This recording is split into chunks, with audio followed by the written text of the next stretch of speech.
A graça e a paz do Senhor Jesus, amém? Bom dia a todos, irmãos. Bom dia. Agora sim.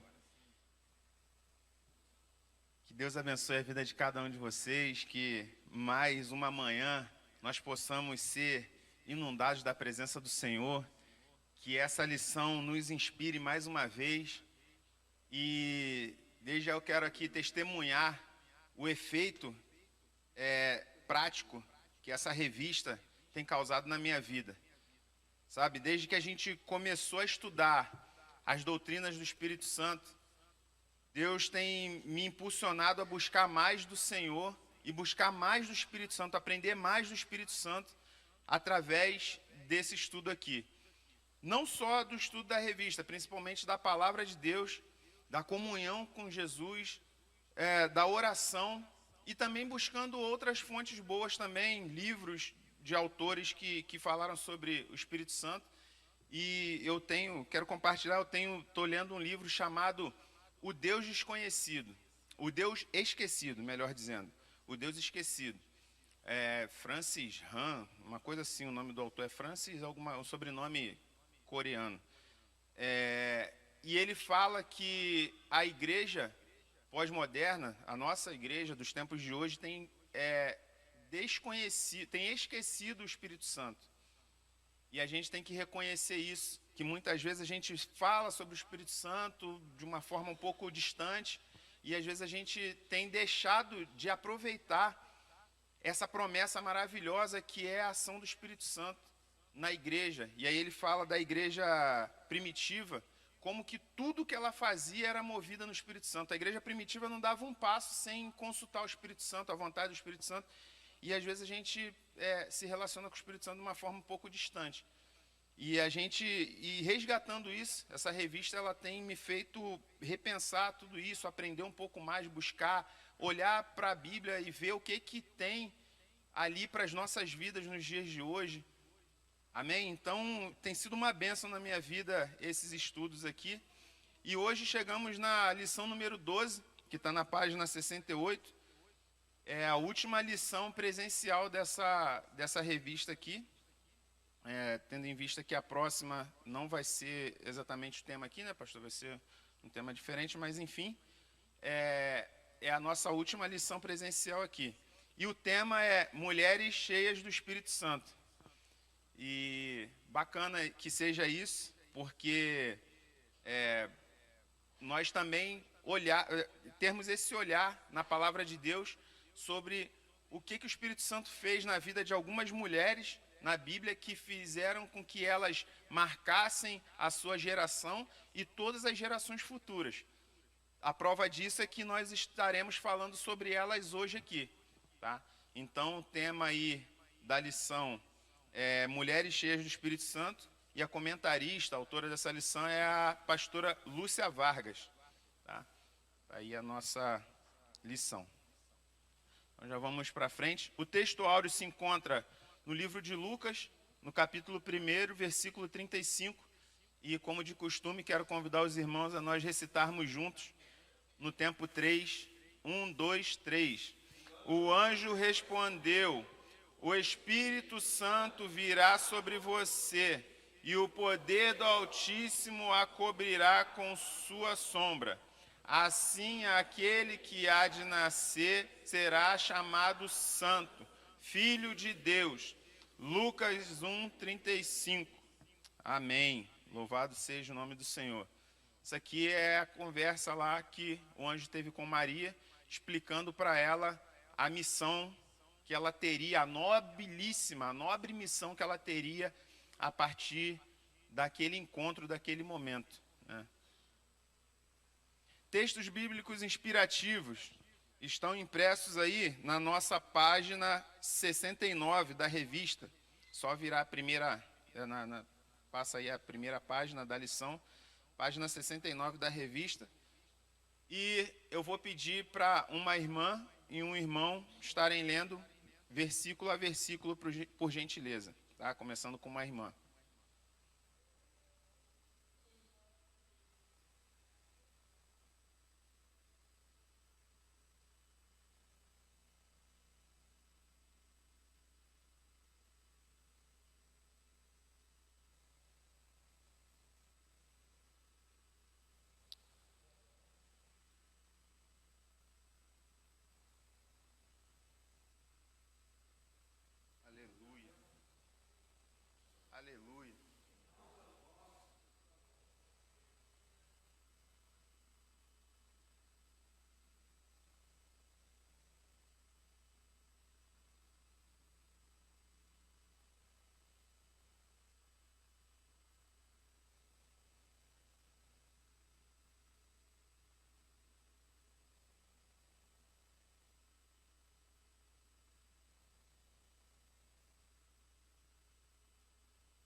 Amém.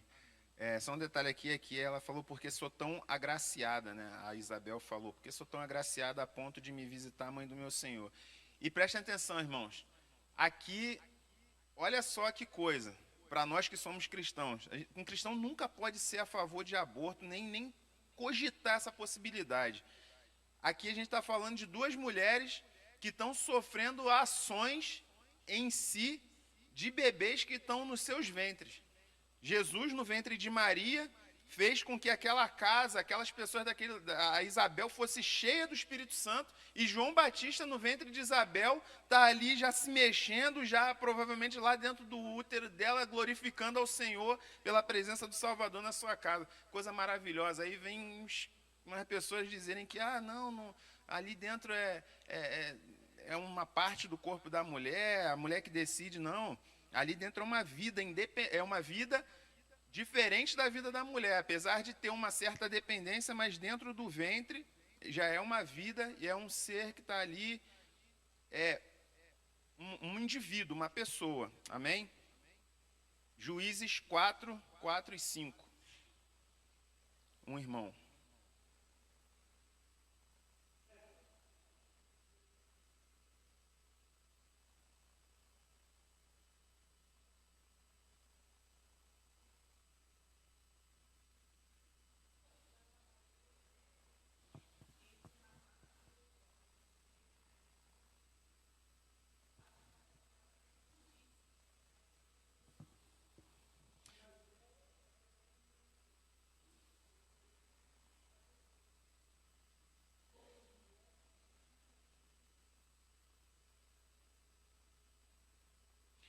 Amém. Então, esses dois últimos trechos aqui que nós lemos, tanto de Juízes quanto de Marcos, Juízes tratando do contexto do Antigo Testamento e Marcos tratando do Novo Testamento, o ministério terreno de Jesus, já quebra todo e qualquer argumento que qualquer pessoa pode querer dizer que nós cristãos, ou os judeus, ou os crentes, são machistas. Porque a palavra de Deus nem nos permite isso. Porque aqui, Antigo Testamento, um contexto extremamente, não vou dizer machista, mas um contexto extremamente masculinizado, onde era de extrema violência, guerra é violência, né? Guerra é extrema violência, um cenário onde a figura masculina era muito forte, era tudo muito concentrado na figura masculina, e aqui uma mulher, uma profetisa, era a juíza da nação. As pessoas vinham até ela se consultar sobre questões de lei e questões espirituais, enfim. Ela liderava a nação de Israel naquele momento, uma mulher. E não vê a Bíblia falando em nenhum momento de que os homens tinham milindre com isso, ou que a nação perdeu por causa disso, não. É porque era uma coisa natural. Se tivesse um homem ali cheio do Espírito Santo, as pessoas iam atrás daquele homem para ser o juiz deles. Se a mulher é cheia do Espírito Santo, sem problema nenhum, entendeu? E sem tirar, sem colocar, porque a mulher é mais importante, porque o homem é mais importante, a Bíblia não tem esses milindres. E aqui no Novo Testamento, as mulheres que seguiam Jesus, muitas mulheres, né? Geralmente, a gente vê isso até nos dias de hoje, acho que o efetivo nas igrejas, o percentual de mulher é muito maior do que de homens, e aqui as mulheres não só seguiam a Cristo, mas ajudavam a sustentar o ministério de Jesus. Muitas mulheres ajudando a sustentar 13 homens, né? Jesus e os 12 apóstolos, que naquela época devia ser um escândalo tremendo, porque as mulheres sustentando os homens ali financeiramente, mas Jesus também não tinha problema nenhum com isso, não tinha milindre nenhum com isso, e também a Bíblia não faz nenhum alarde sobre isso, não bate panela, não joga confete demais para isso, não, é uma coisa normal. É nos dias de hoje que estão querendo trazer isso para trazer choque na sociedade, mas a gente vê aqui na Bíblia que não tem nenhuma exaltação excessiva a isso, e também não tem nenhum demérito quanto a isso. É equilibrado. Amém, irmãos? O Espírito Santo traz isso na nossa vida, equilíbrio. Amém? Então vamos seguir. Os objetivos da nossa lição de hoje: conhecer preciosas histórias de mulheres cheias do Espírito Santo e usadas por Deus. A gente vai citar só 3 mulheres, mas a Bíblia está cheia delas. e também a nossa história da igreja está cheia delas também, inclusive nos nossos dias, muitas delas estão aqui, tenho certeza disso, tá bom? Mas hoje, para a nossa lição, nós vamos citar só 3 mulheres. Perceber a presença e a atuação das mulheres nas páginas das Escrituras, inclusive durante o ministério de Jesus, e no praticar, praticar os exemplos deixados por essas mulheres, permitindo sermos guiados pelo Espírito Santo na obra de Deus. Porque os exemplos dessas mulheres não vai servir só para as irmãs. Os exemplos delas são para nós homens também. Amém? Os homens aí? Amém? Então, irmãos, já antecipando um pouquinho aqui, senão eu posso até esquecer de citar e perder o fio da meada, mas esse terceiro ponto ali, a importância das mulheres na obra de Deus, tá? Essa semana, quantos aqui tiveram acesso, receberam aquele vídeo de uma mulher na live falando de se infiltrar nas igrejas para corromper as crianças e tal, tudo mais? Quantos receberam aqui esse vídeo? Tá, para quem não viu, eu vou falar o que foi. Teve uma live no YouTube, de uma, acho que revista Fórum, se eu não me engano, e tinha 4 pessoas ali conversando, de um espectro, de um segmento político aí específico. E ali a mulher principal ali, que estava, acho que mediando, não sei, ela falava o seguinte: olha, eu já fui evangélica, mas hoje eu amo os orixás. E a gente está querendo combater a igreja, não sei o quê, mas o jeito de combater é a gente se infiltrar na EBD. A gente tem que entrar na EBD. E enquanto os adultos estão lá no templo, a gente tem um monte de criança na salinha que a gente pode botar a nossa ideologia para eles, ensinar para eles a nossa ideologia e tal. E não precisa brigar, a gente vai usar a Bíblia. A gente vai usar a Bíblia e a gente fala, olha, Jesus assim, assado, e começa a botar um monte de caraminhola na cabeça das crianças. Enquanto a gente está aqui, enquanto às vezes a gente não está não está apercebido dessa realidade, entendeu? Então, por que eu estou falando isso? Porque da importância da gente se dispor a fazer a obra do Senhor, irmãos. Por que eles têm esse espaço para ocupar ali e encher a cabeça das nossas crianças de besteira, de bobajada? Porque tem um espaço vago. O poder, a autoridade, o ensino, ele não deixa vácuo. O poder, irmãos, não deixa vácuo. Se você deixar vácuo para alguma coisa, algum outro poder vai se instalar ali. E como existe esse espaço, essa carência nas nossas igrejas para trabalho com criança, pessoas malignas se infiltram ali, o joio no meio do trigo, ele se infiltra ali para ensinar coisas ruins para as nossas crianças. Amém? Então, uma vez eu conversando com um amigo meu, de uma outra cidade aqui do Paraná e tal, e aí conversando, aí ele ainda um pouco milindrado de fazer as coisas na igreja, se ele se dispunha ou não. Eu falei assim, irmão, tudo que vier à tua mão, a Bíblia diz, tudo que vier à tua mão, faça com excelência, faça com o máximo das suas forças, se dedique a fazer. Não tenha milindre de fazer as coisas na obra de Deus. Se você vê que precisa de alguma coisa ser feita, vai lá e faça, pelo menos se dispõe a fazer. Por quê? Porque se você não fizer, vai vir alguém que não é temente a Deus como você é, que eu te conheço, eu sei que você é temente a Deus. Vai vir alguém que não teme ao Senhor, que talvez não tenha o amor pelas coisas de Deus, e ele vai fazer, mas ele vai fazer do jeito dele. Talvez sem a direção de Deus que você tem, sem a unção de Deus que você tem. Então é melhor que você faça, ainda que você não saiba exatamente como fazer, você vai aprender no caminho, busca as pessoas que possam te ensinar, mas se disponha. Deus quer um coração disposto na obra dele. Amém? E aí o Espírito Santo vai te capacitando. E aí ele falou, irmão, é verdade, hoje está servindo a Deus, está uma bênção lá onde ele está. E assim é o ministério infantil, irmãos. E o bom é que as mulheres se disponham a fazer isso, porque já tem essa inclinação mais fácil do que homens. Às vezes já são as próprias mães que têm as crianças na salinha lá para fazer. Eu não sei, não tenho jeito. Não, ninguém nasceu sabendo, a gente vai aprendendo no caminho, a gente vai...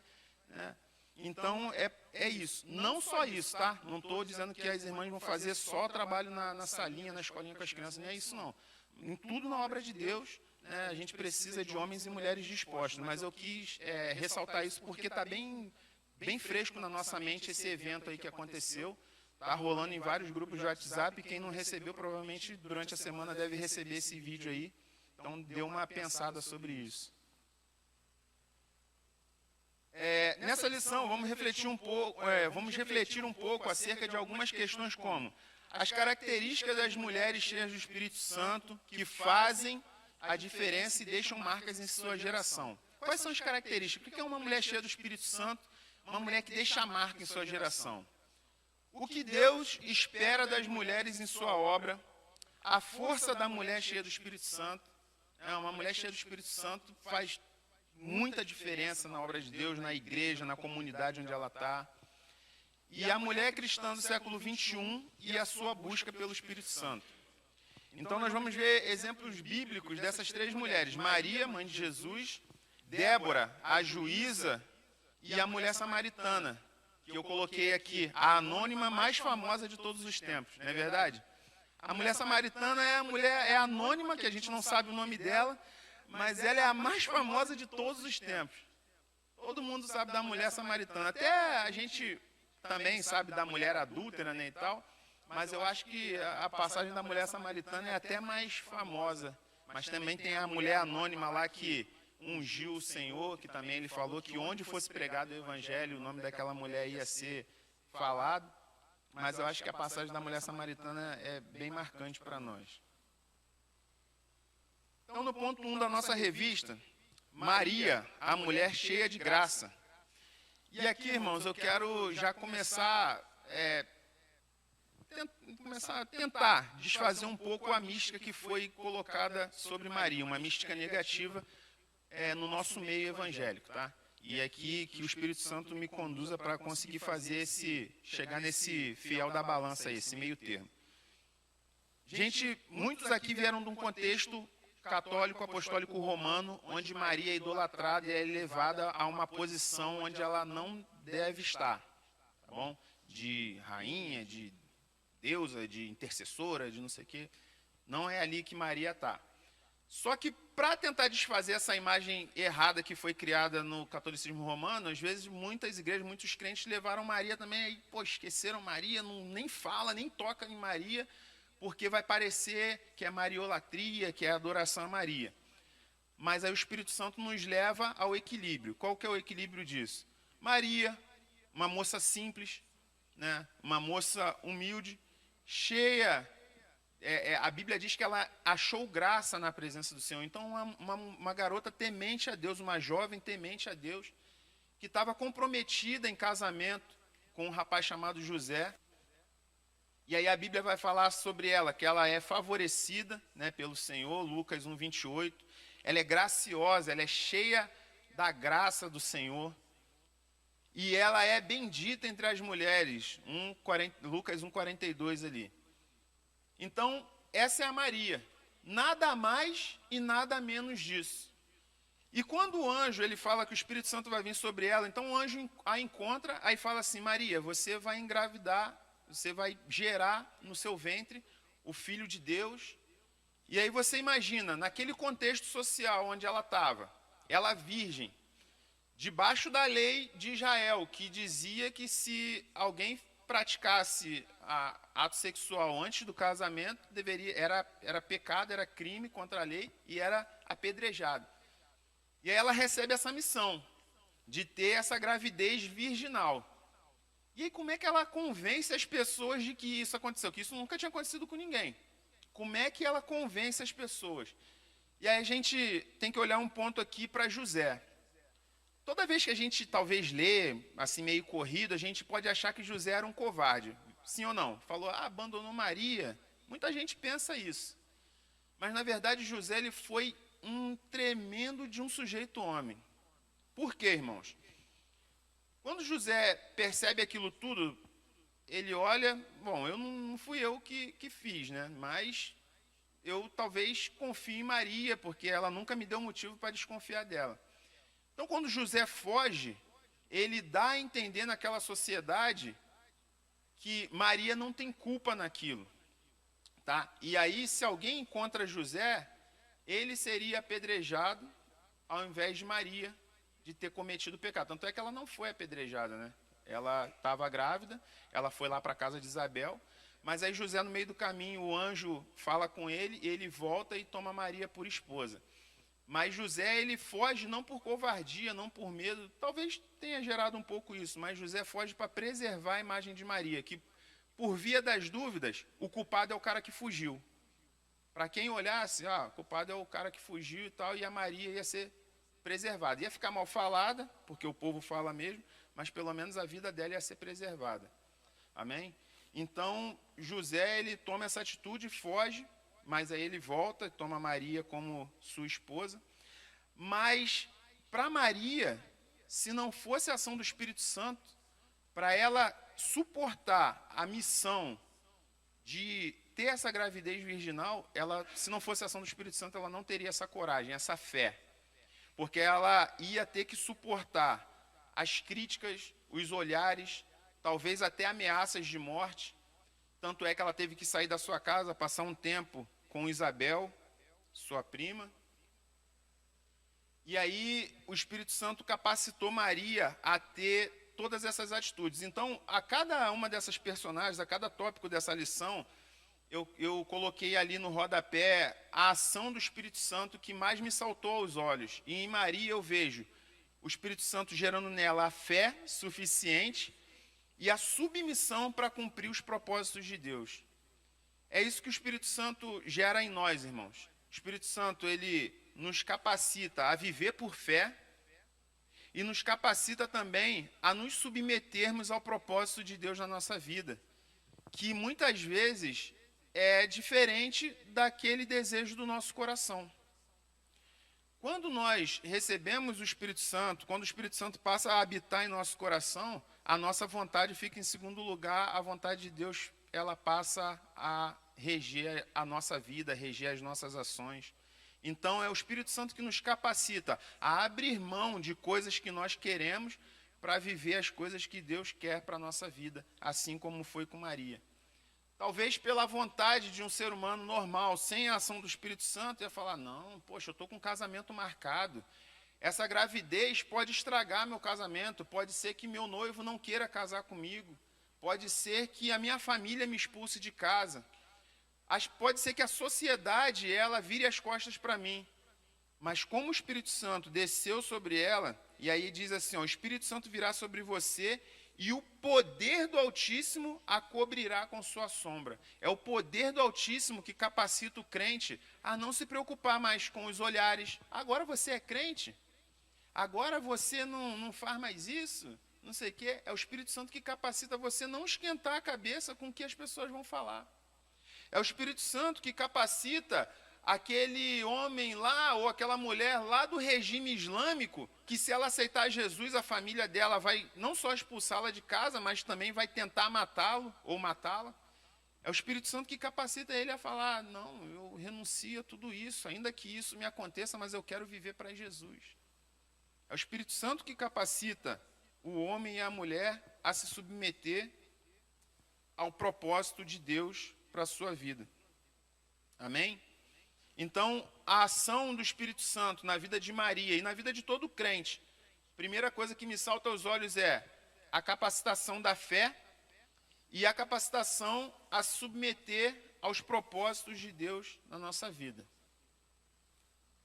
E aí, como aplicação aqui fica para nós. Você já parou para pensar no quanto Maria foi uma mulher cheia do Espírito Santo para resistir a tudo que passou, desde a sua gravidez virginal, né, as críticas, os julgamentos, como eu falei aqui, passando pela dor de acompanhar a crucificação do Senhor Jesus e a perseguição da igreja, que a igreja sofreu no século I, no primeiro século. Porque, irmãos, teve esse primeiro momento em que ela teve que engravidar, mas depois ela teve toda uma vida de abnegação, de entrega ao Senhor, porque ela acompanhou Jesus no seu ministério. Ela estava com Jesus quando ele estava carregando a cruz, vendo, apesar dela entender que ele era o Salvador, que ele era o Filho de Deus, mas ela criou, ela amamentou como filho, ela educou desde pequeno, ela que trocou fralda de Jesus. Então, imagina a dor de uma mãe vendo o filho passar tudo aquilo ali, indo à cruz, sofrendo o que Jesus sofreu por nós, por ela também, mas ela como mãe. Ela como mãe, tendo que ver tudo aquilo ali. E depois que Jesus ressuscita e é assunto aos céus, ela continua aqui na terra com a igreja. Tanto é que Jesus na cruz fala para João, ó, essa daí é sua mãe, e fala para ela, esse daí é o seu filho a partir de agora. Dando a João a responsabilidade de cuidar da mãe. Jesus não desamparou, né? Aquela que cuidou dele, enfim, quando ele era pequeno. E muito provavelmente José, nessa época, já estava morto, porque ela estava ali sozinha e Jesus teve que falar para o apóstolo João que agora ele ia ter que cuidar de Maria. E aí ela continua com a igreja, com os desafios que a igreja do primeiro século enfrentou. A perseguição dos judeus, a perseguição dos romanos.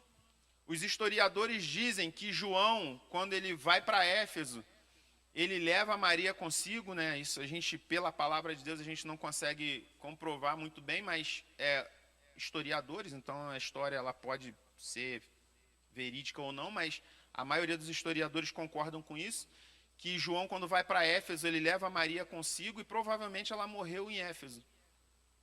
Até porque em Éfeso existia a adoração da deusa Diana, e aí diz que quando aquela cidade se converte, depois que Éfeso ela mergulha na idolatria da igreja romana, eles convertem a adoração da deusa Diana para Maria. Só fazem essa mudança aí, né? Como Maria supostamente teria morrido em Éfeso.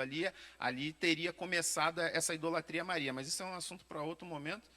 Mas o fato é que Maria, ela teve que resistir a tudo isso, a sofrer já com uma certa idade, com a idade avançada, a sofrer a perseguição da igreja do primeiro século. E somente com a ação do Espírito Santo em sua vida é que aquela moça simples, frágil, que recebeu a visita do anjo em sua casa, teria suportado toda essa trajetória aí. Amém, irmãos? Pastor e a irmã Rose. Graça e paz, irmãos. Bom dia, professor. Duas coisas só que eu quero, uma participação e outra colocar um pouquinho de fogo aí na fervura. Primeira coisa, a importância, né? Deus não vê homem e mulher, Ele vê aqueles que se dispõem para Ele, né? O que faz a diferença não é se é homem, se é mulher, se é cheio do Espírito Santo. O diferencial é se a pessoa é cheia do Espírito Santo. Esse é o grande diferencial. Me veio à mente uma palavra do Reinhard Bonk, famoso evangelista alemão. Ele disse, o náufrago, quem está lá morrendo afogado, ele não quer saber que quem joga a boia se é uma mulher ou se é um homem. Ele quer ser salvo. Então o cara está morrendo afogado, daí uma mulher vai dizer, não, mulher eu não quero. Tem que ser um homem aqui para jogar boia para mim, que eu não aceito mulher. Ele está morrendo, ele vai escolher?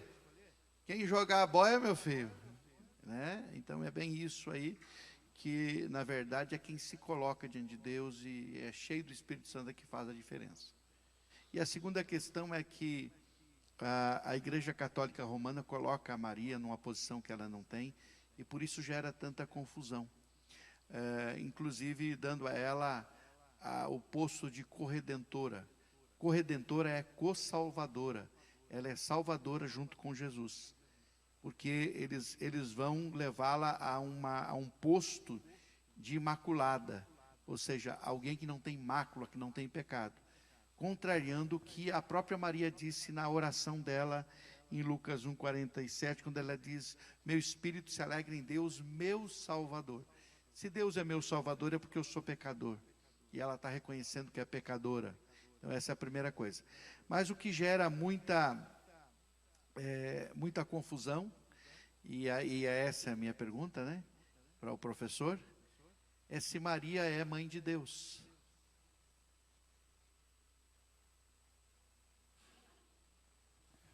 Pastor, ajuda, né? Deixa a irmã Rose dar a participação dela. A minha colocação é na questão da capacitação do Espírito Santo na vida da Maria para cumprir o plano e o propósito de Deus, né?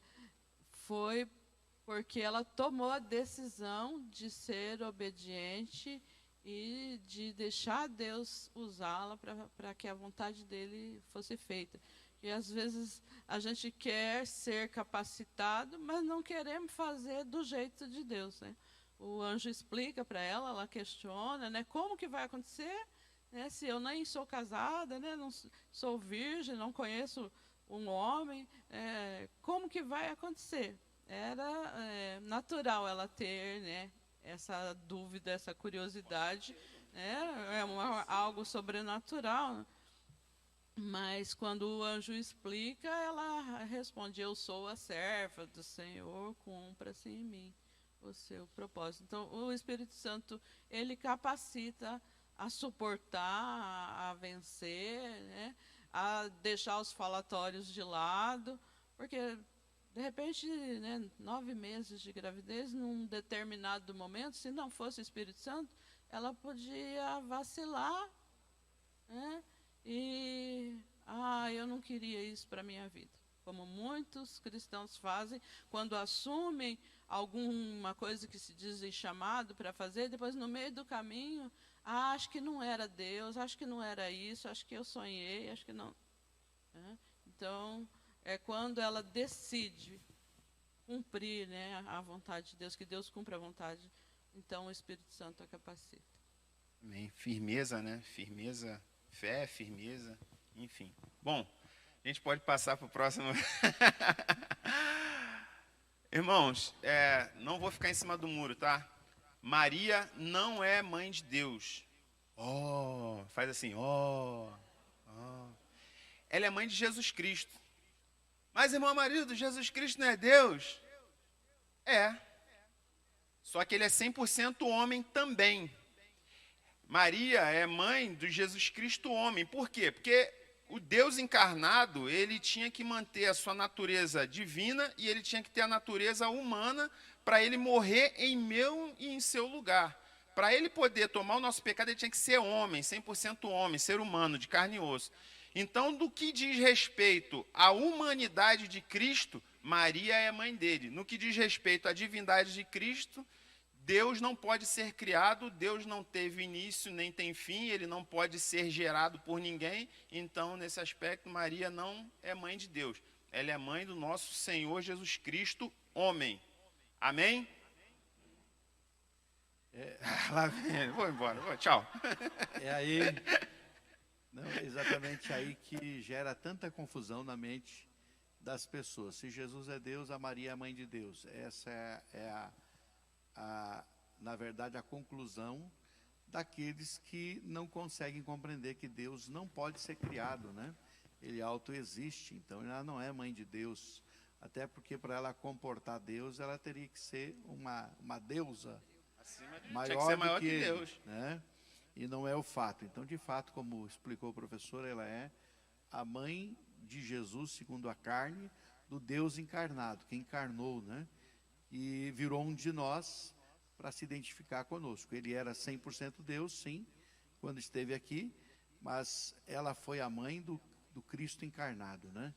Agora, a confusão, e por isso se coloca a Maria numa posição que não deve, é porque as pessoas não conseguem entender e distinguir essas verdades que estão na palavra de Deus reveladas também, né? Que só se pode distinguir pelo Espírito. E a palavra de Deus diz que revelados o na homem palavra natural, ele entende as coisas naturalmente. E o homem espiritual, ele distingue todas as coisas. Então, o homem natural, ele só vai entender. Não, tinha alguém na barriga dela, era Jesus. Se Jesus é Deus, então ela é mãe de Deus. Esse é o pensamento do homem natural. O homem espiritual, ele consegue ter esse discernimento. Não, realmente, ali Jesus Cristo, o homem, estava ali, mas ele também era Deus, e ela é ser humano, não pode ser maior que Deus. O homem natural, ele não consegue entender isso, mas o espiritual consegue. Então, a confusão é muitas vezes, né?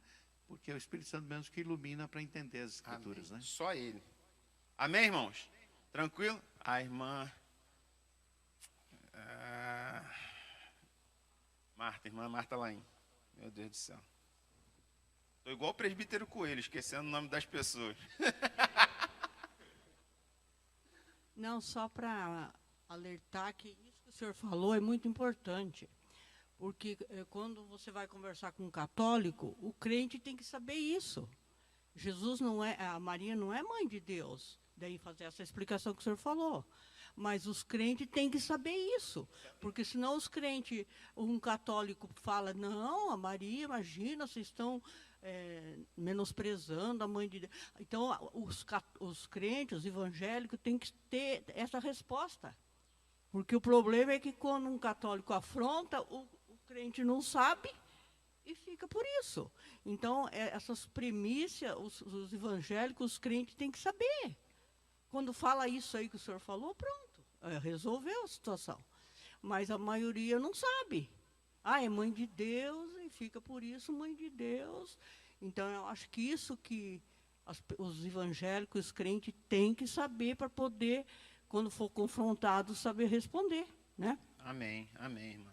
E é até importante, irmãos, para poder levar esclarecimento à mente das pessoas, evangelizar, mostrar a verdade na palavra, em amor, não gerando nenhum tipo de repulsa da parte do católico, porque ele, muitas vezes, ele está ali, sinceramente, que ele aprendeu daquela forma, sinceramente, então, assim, quando a gente fala, não, porque Maria, né, isso, Maria, aquilo gera aquilo bloqueia.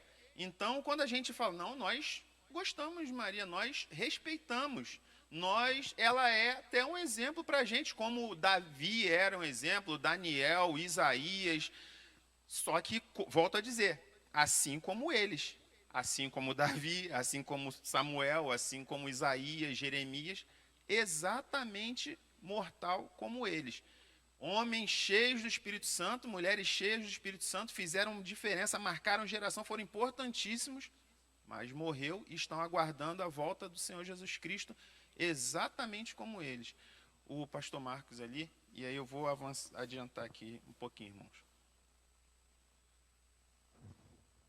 Amém, irmãos? É a respeito da irmã Marta, a resposta dela, né? Porque o apóstolo Paulo, ele fala para nós, né? Que nós temos que ser obreiro, né? Aprovado, que não tem do que se envergonhar. Então, certa situação que chega na nossa vida, nós temos que ter a resposta na ponta da língua, né?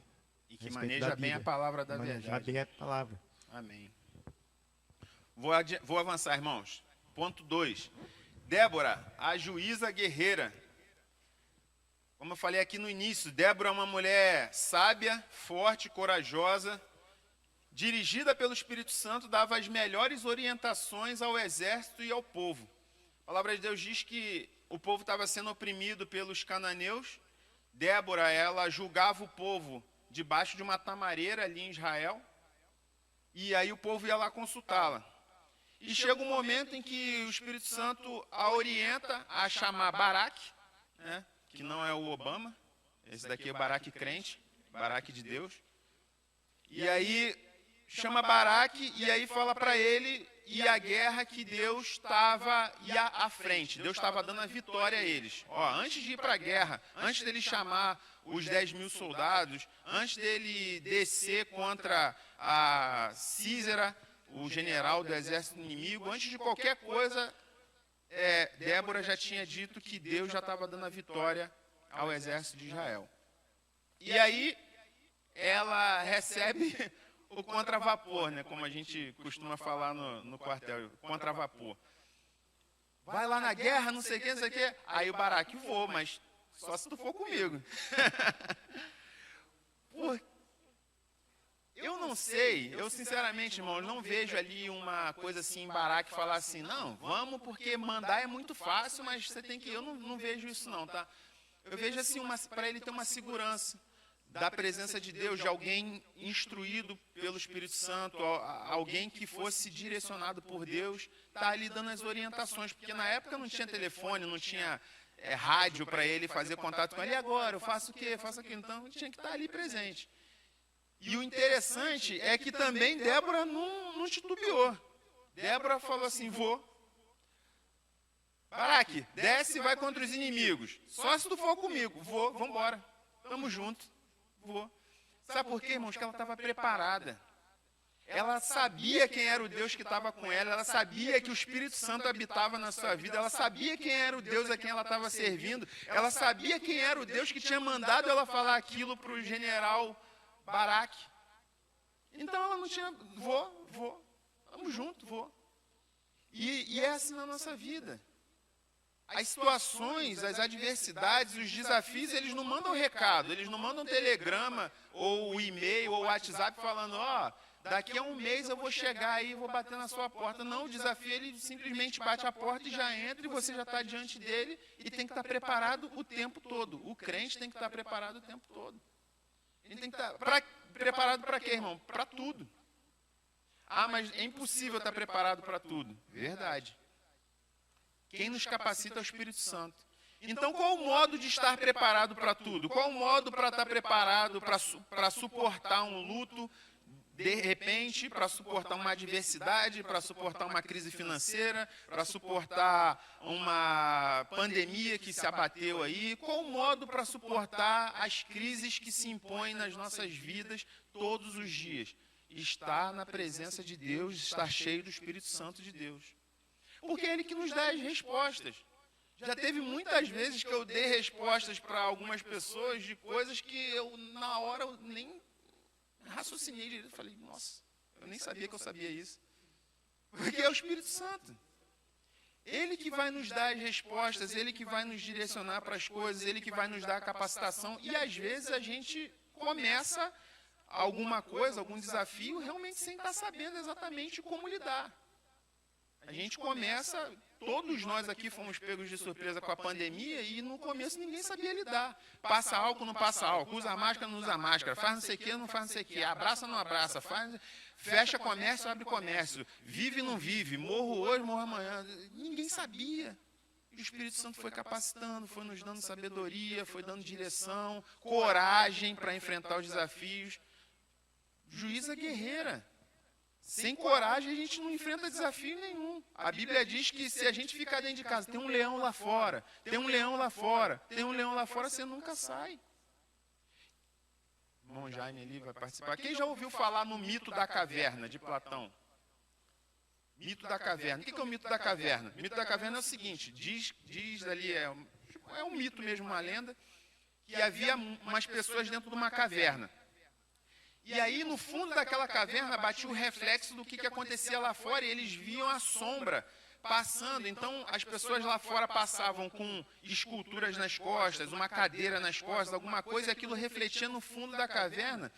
E as pessoas que estavam lá dentro da caverna nunca tinham saído para o mundo exterior. E aí falava assim, olha, lá fora tem gigantes, tem monstros, tem não sei o quê. Um cara ousou sair e viu que não tinha nada daquilo lá fora.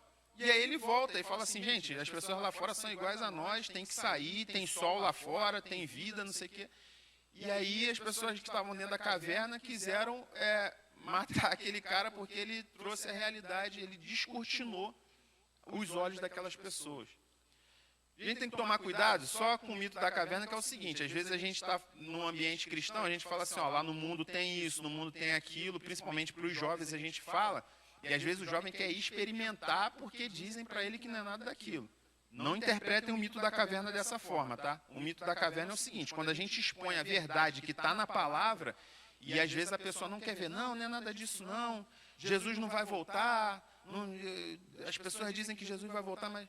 Entendeu? O mito da caverna é isso, que as pessoas não querem ver a verdade, porque para a gente a verdade é a Bíblia, amém? A verdade é a palavra de Deus. Então, quando a gente expõe a verdade da palavra, as pessoas não querem encarar a verdade. E a gente precisa de coragem, igual essa mulher, para enfrentar os desafios do nosso dia a dia, do tempo em que nós estamos vivendo. Igual eu falei aqui no início, tem gente do mal querendo se infiltrar na igreja para corromper as nossas crianças. E como é que a gente encara essa realidade? Como é que a gente faz isso? Se capacitando, buscando de Deus, buscando o Espírito Santo. Irmão Jaime. Eu concordo com tudo que o irmão falou, principalmente no sentido de que somos iguais com as mulheres, mas nós temos diferenças a ser assumidas. E essa situação foi do Baraque. Tem um síndrome do homem aí, que é o síndrome de Adão, que não assume as coisas que deve assumir. Nós temos uma responsabilidade de assumir as coisas. E nós temos um exemplo na igreja. Olha uma reunião de homens, sei o que dá. Olha, não conseguimos fazer... uma reunião com mais de 10 pessoas, 10 homens. E aí nas casas, como é que está? Como é que está essa situação? O homem está assumindo aquela parte, Então nós temos essa dificuldade de homens de fazer as coisas que é do nossa obrigação, nossa maneira. Naquela época, a obrigação era de Baraque, era uma questão militar, era uma questão de força. Não que ela não tinha capacidade, não é isso que estou falando. Mas é uma coisa que o homem não assume, desde Adão não assume essa situação. Irmão Jaime, eu concordo com o senhor no sentido de que está faltando realmente, principalmente nos nossos dias, o homem assumir a sua responsabilidade, aquilo que é para o homem fazer, ele tem que fazer, e está ficando pesado para as mulheres, tá? Muitas vezes está deixando muito peso para as mulheres. Mas eu quero, assim, só lançar um olhar um pouquinho diferente do que o senhor falou com relação a Baraque, porque a Débora ela não foi como a general do exército. Ele era o general, ele estava na frente da batalha. Ele pediu a cobertura espiritual, a orientação na parte espiritual da Débora, assim como o Josué naquela guerra lá onde Moisés está lá no monte e ele levantava a mão, quem estava lá embaixo guerreando na frente de batalha era Josué. Mas a presença de Moisés era importante, até porque Moisés já estava com uma certa idade, ele talvez não tivesse aquele vigor físico para estar ali na frente, assim como também Débora não estava na frente da batalha. Na verdade, quem estava na frente da batalha, irmãos, era o Senhor, que a Bíblia diz que o Senhor foi à frente de Baraque, né? Mas o general ali era Baraque. Então, eu até não vejo muito ele assim se acovardando, eu vejo ele pedindo mesmo uma presença ali de alguém que fosse, aí nesse sentido sim, alguém mais espiritual que ele, que tivesse mais intimidade com Deus do que ele. E nós, como homens, temos que ser o sacerdote na nossa casa. Amém que a nossa esposa seja uma mulher cheia do Espírito Santo, seja uma mulher comprometida com a obra, que ora, que busca e tal, mas o sacerdote do lar é o homem, e por isso a gente tem que estar, no mínimo, no mesmo padrão que a nossa esposa. Se a mulher está orando, está buscando mais pela família do que o homem, tem alguma coisa errada. E isso não quer dizer que a mulher tem que deixar só para o esposo ou que o esposo tem que deixar para a mulher. Os dois têm que estar comprometidos, porque eles estão debaixo da mesma missão. Isso significa submissão. Submissão é estar debaixo da mesma missão, homem e mulher. Mas o sacerdote da casa é o homem. Isso.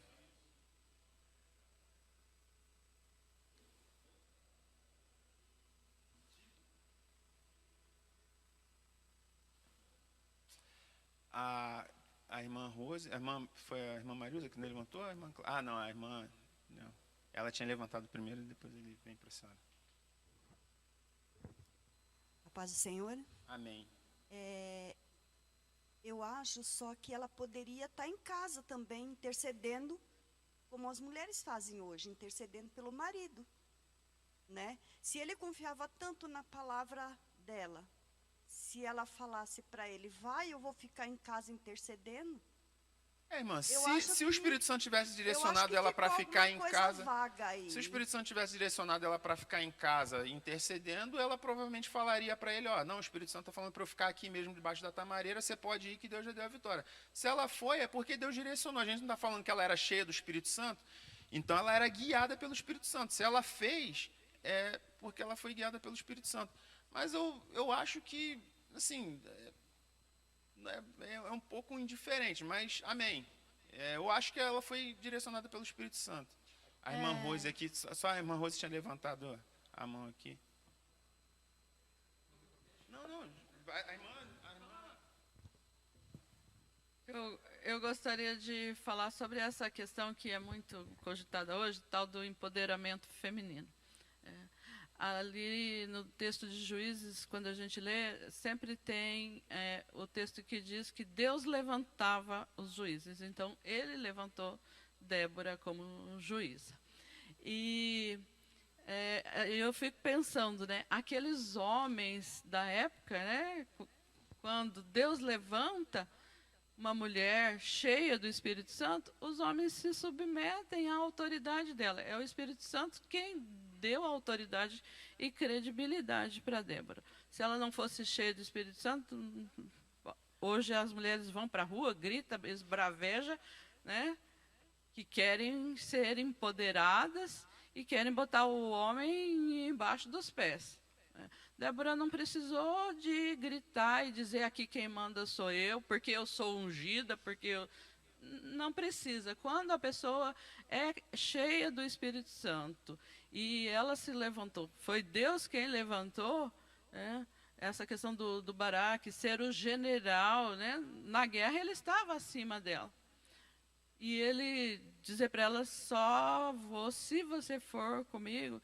Ele acreditava na autoridade espiritual e na credibilidade que o Senhor dava a ela. E ela foi corajosa, né? Eu não vou para a guerra, não, tem medo de sangue, né?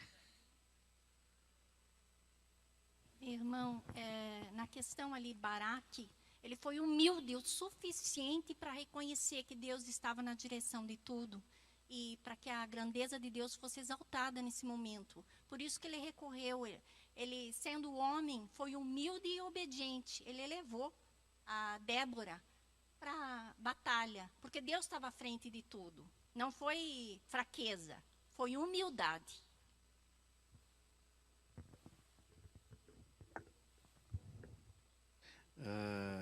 Concordo com o professor quando disse que, na verdade, o que o Baraque queria era essa figura espiritual, né, dando o apoio que ele precisava lá na frente de batalha. Então, não acredito que tenha faltado coragem nem disposição.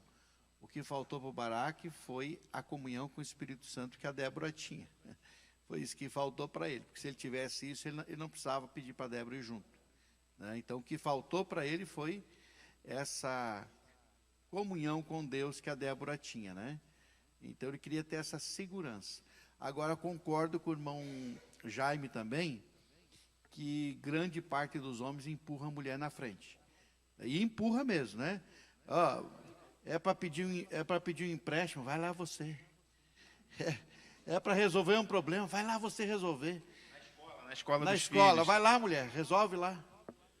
Né? Geralmente os homens empurram a mulher na frente. Empurra a mulher na frente, né? É para orar, empurra a mulher na frente para resolver um problema. Né? Tem que resolver um problema, vai lá resolver isso. É na escola das crianças, é tudo. Infelizmente. E na obra de Deus também, a gente vê um efetivo aí de 70% de mulheres a 30% em média, né? Em média. Porque vão empurrando, né? Porque não querem ou não assumem a sua verdadeira função, né? Infelizmente tem isso. Amém. Amém, irmãos. Então, fechou essa parte aí de Débora. O autor deixa uma pergunta aqui para a gente. Será que estamos dispostos a guerrear? Você está enfrentando algum tipo de guerra? Eu acho que todo mundo está enfrentando algum tipo de guerra. O crente está sempre no combate, né? A gente é sempre linha de frente. Algum tipo de guerra a gente está sempre enfrentando. E o Senhor dos Exércitos é quem nos dá a vitória nas guerras. Tenha sempre em mente isso. Sempre em mente isso. Que as nossas vitórias sempre vêm do Senhor. Não é a nossa capacidade humana, não é a nossa habilidade, não é a nossa sabedoria humana, nossos recursos humanos. A nossa vitória vem do Senhor. Só vem dele, só dele. Amém? E para fechar aqui no terceiro ponto da nossa lição, a samaritana e o encontro que mudou a sua vida. E ali o autor ele destaca que o primeiro passo para ser cheio do Espírito Santo é ter um encontro com Jesus. Não tem como ser cheio do Espírito Santo sem ter um encontro com Cristo. Porque é Ele quem nos concede o Espírito Santo. Quem nos outorgou, quem possibilitou que nós pudéssemos receber a promessa de Joel 2 foi Jesus, porque ele falou, eu tenho que ir para depois enviar o Espírito Santo Consolador, para enviar o outro Consolador. Então, é esse encontro com Cristo que nos possibilita sermos cheios do Espírito Santo. E em seguida, adorá-lo e segui-lo, porque não tem como receber o Espírito Santo também sem ser um seguidor de Cristo. A mulher samaritana, e o interessante é isso, irmãos, a mulher samaritana encontrou Jesus quando não buscava. Presbítero Coelho, por favor, abra Isaías 65:1, por gentileza. E pastor Israel, abra Romanos 10:20, por gentileza. Isaías 65, versículo 1. Pode. Pode ler.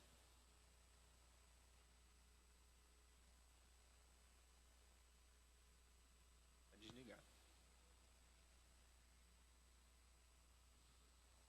Fui buscado pelos que não perguntavam por mim. Fui achado por aqueles que não me buscavam. A um povo que não se chamava do meu nome, e eu disse: eis-me aqui, eis-me aqui. Amém. Pastor Jael, Romanos 10, 20. E Isaías ousadamente diz: fui achado pelos que não me buscavam, fui manifestado aos que por mim não perguntavam. Amém. Então, a profecia ali de Isaías, e confirmada pelo apóstolo Paulo na carta aos Romanos, que Jesus foi encontrado por aqueles que não necessariamente buscavam a ele. Aquela mulher não foi buscar Jesus naquele poço. Ela foi buscar água. Ela foi buscar algo que era para a sua necessidade física, necessidade dos animais, da sua família, não sei. Mas ela encontrou Jesus, e muitos de nós somos assim, irmãos. A gente, quando vem para Cristo, muitas vezes a gente vem procurando uma solução para um problema natural, um problema da nossa vida. E aqui a gente encontra a salvação. Em Cristo a gente encontra a salvação, a gente tem um encontro que transforma não só o nosso problema momentâneo, nosso problema humano, nosso problema terreno, mas um problema eterno, que era a nossa condenação. E após esse encontro com Cristo, a vida daquela mulher foi completamente transformada.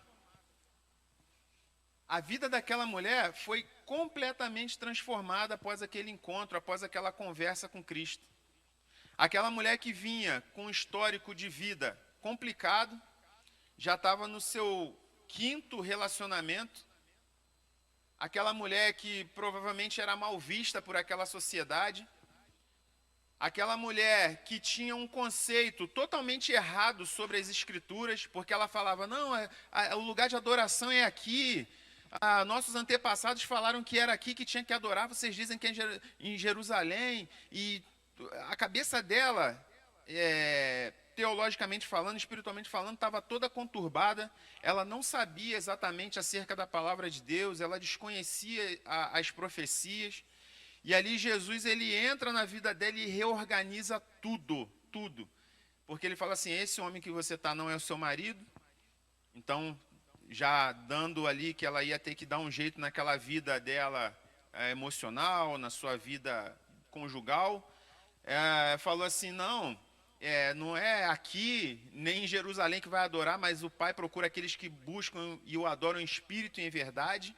Então, reorganizou a vida dela espiritual ali. E aí falou para ela assim: olha, e mais do que isso, se você beber da água que eu dou, você nunca mais vai ter sede. Ou seja, além de resolver o problema ali da vida dela conjugal, das questões espirituais ou teológicas que ela tinha na mente, falou: a solução que eu dou, ela é plena, ela é permanente e ela é eterna. Então a vida daquela mulher não foi transformada só, resolveu o problema do casamento, agora ela vive bem com seu marido e tá bom, não precisa de Jesus, não. Não resolveu só, agora eu sei que eu posso adorar em casa, posso adorar onde for, porque Deus é espírito e está resolvido. Não.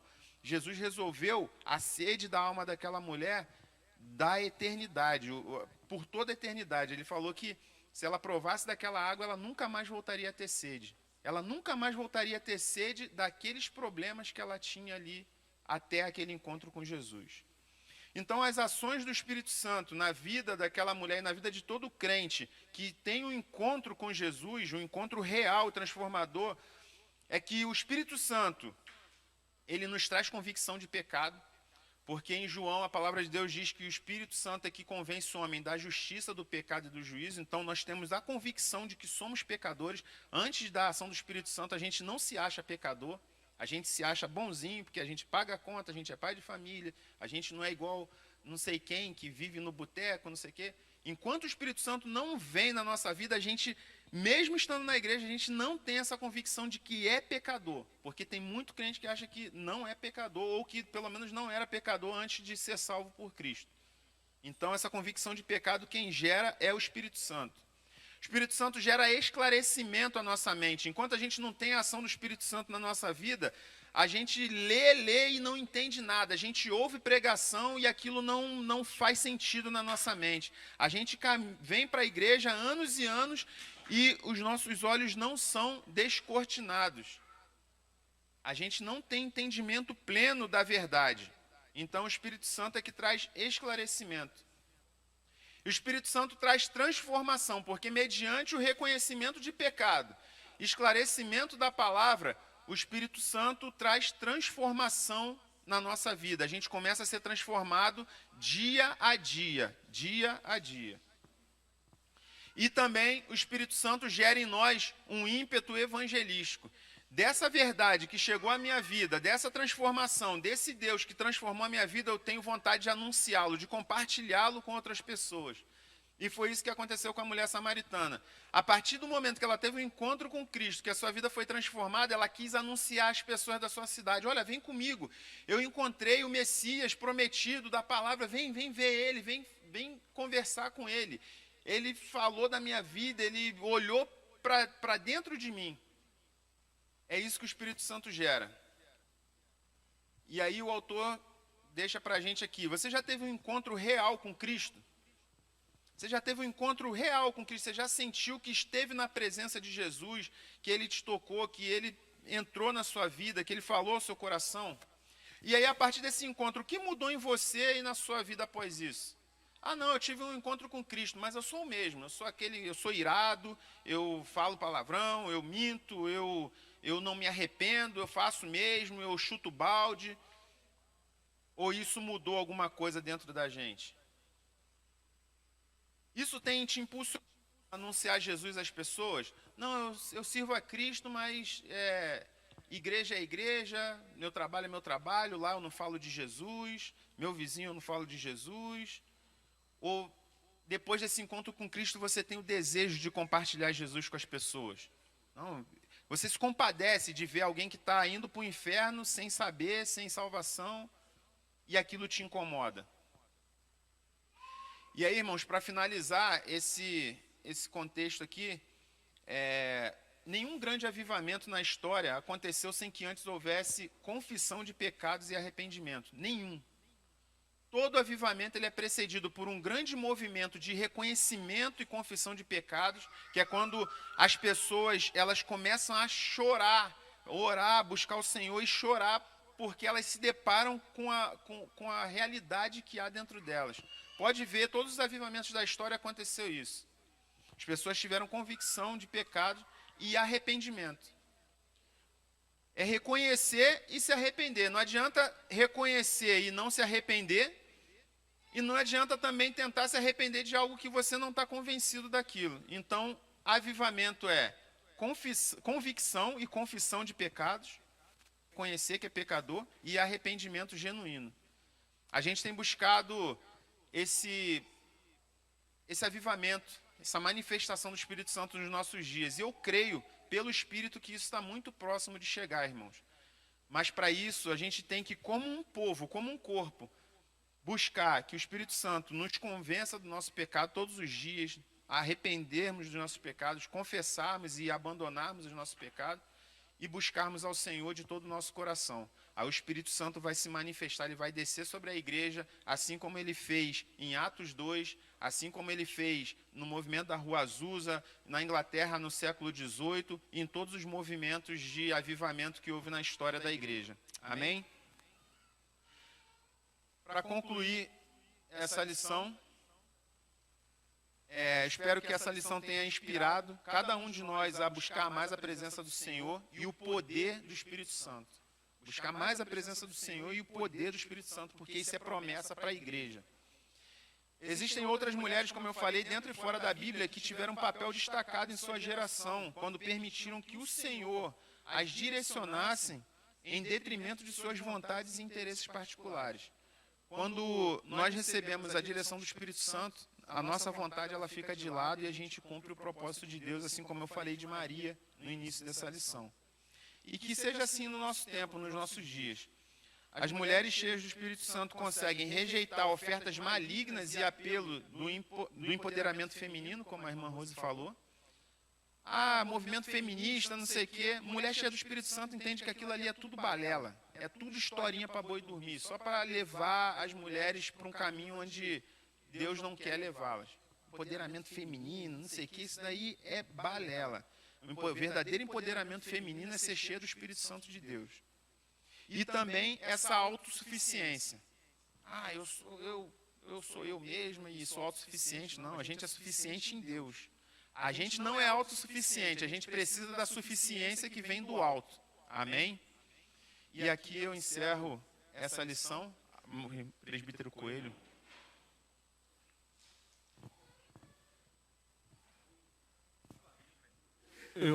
Eu só quero dar um depoimento bem rápido aqui, que aconteceu comigo no passado. Chegou um irmão para mim da igreja e falou, mas como é que o senhor deixa uma mulher subir no púlpito e pregar a palavra? Daí ele me questionou, e ele me perguntou, os 12 discípulos de Jesus tinham alguma mulher? Você veja, um irmão fazendo um questionamento. E a nossa revista fala, é bem claro aqui, ó, no final da lição 3, né?